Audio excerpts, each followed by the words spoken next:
Hey, so in today's lecture, we are going to be talking about atoms.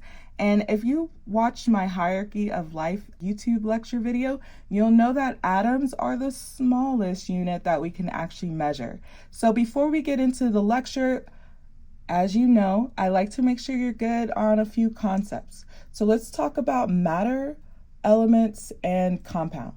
So matter is anything that takes up space. Elements are substances that cannot be broken down into other substances. Whoa. What do I mean? So elements are the things you would see like on the periodic table, like what you see in the background here, the periodic table. So this is a periodic table of elements. These are things that cannot be broken down into other substances. If they do, then they lose their characteristics, they lose their properties. When it comes to elements, you'll normally see it as a name, like carbon, and a symbol, like C, which stands for carbon. Easy enough. The last concept that we'll go over today will be compound. So a compound is two or more elements that are combined in some type of fixed ratio. Let me show you a few examples. So let's say, for example, I take sodium, which is a metal over here, and I take chlorine, which is a poisonous gas over here. And let's say I take one sodium and one chlorine and I put them together. What do I get? I now have sodium chloride, which is edible table salt. Another example of a compound is water. So H2O is the chemical formula for water.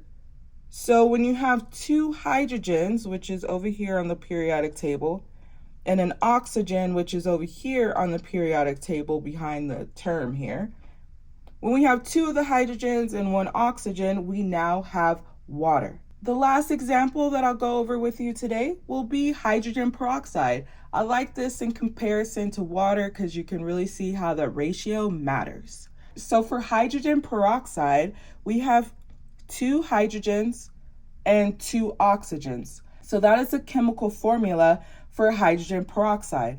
So if we got rid of one of those oxygens, we now have water. Cool, right?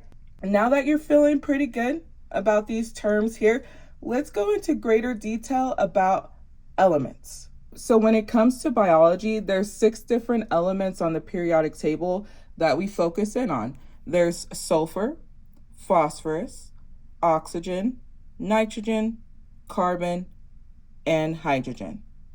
You can remember these as a sponge. I love those cookies, by the way. I absolutely love those cookies.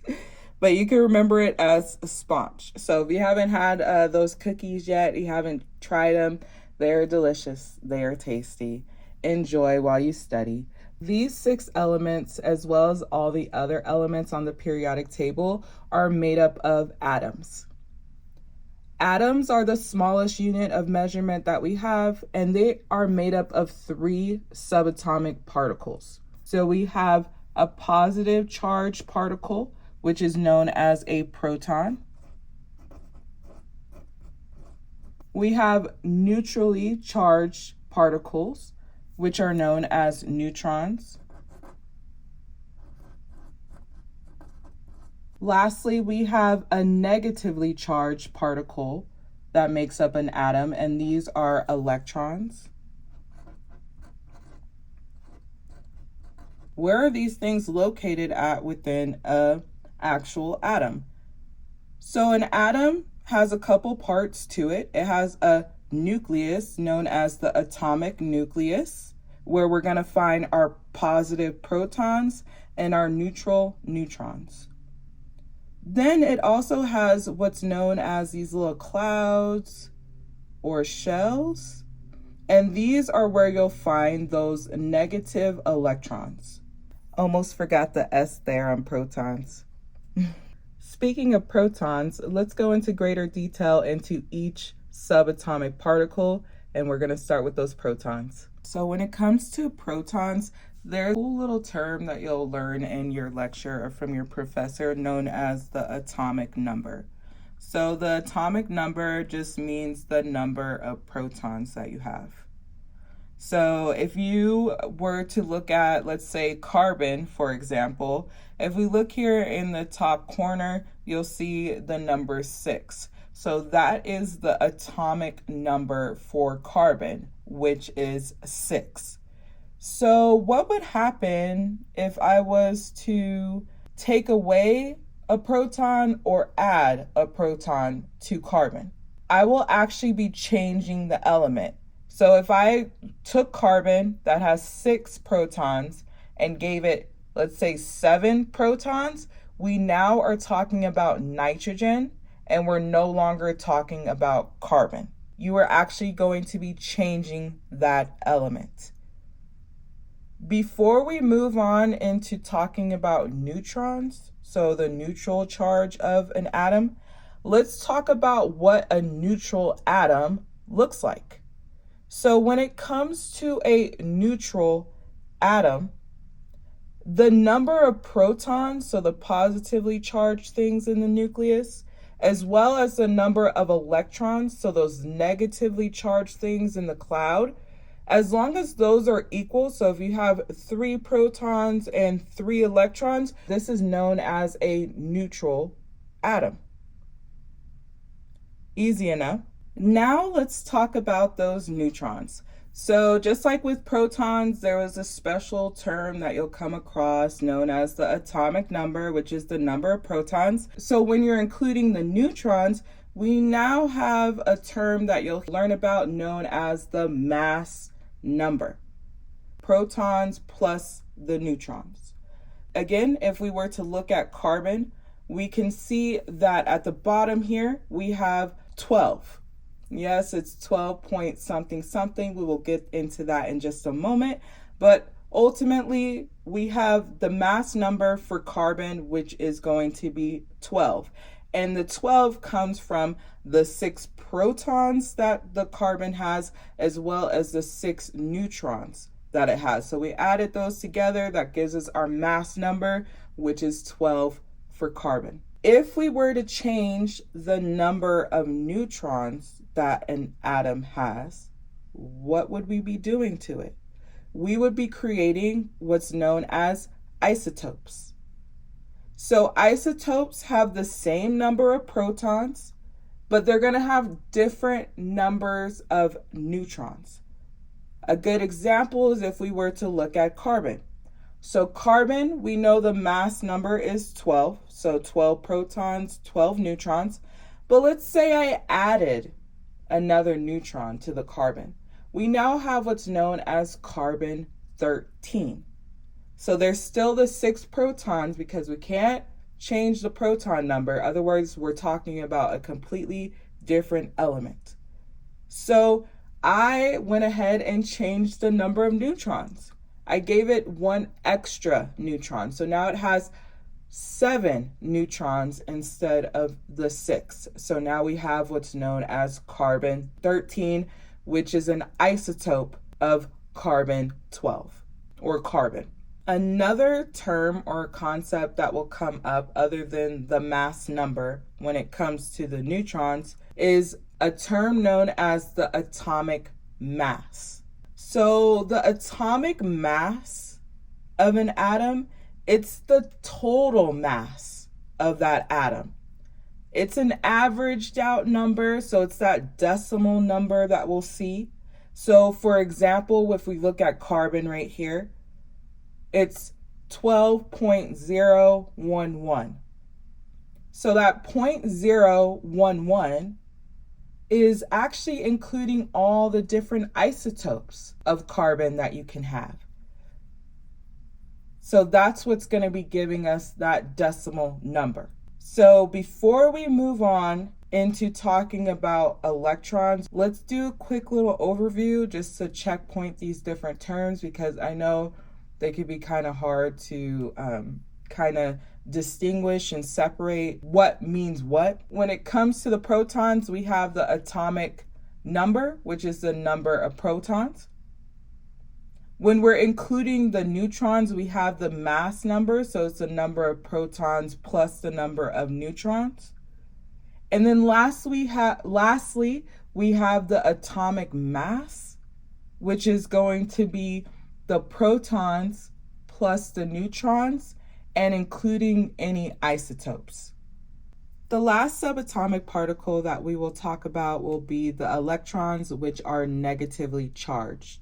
So when we are gaining or losing electrons, we are creating ions. So these are charged elements. When you are gaining these electrons that are negatively charged, making itself more negative, you are known as an anion, or it is known as an anion when you are gaining more electrons. You can look at the N in anion as negative, if that helps you remember that. If you are losing electrons, you are becoming more positively charged, you are known as a cation.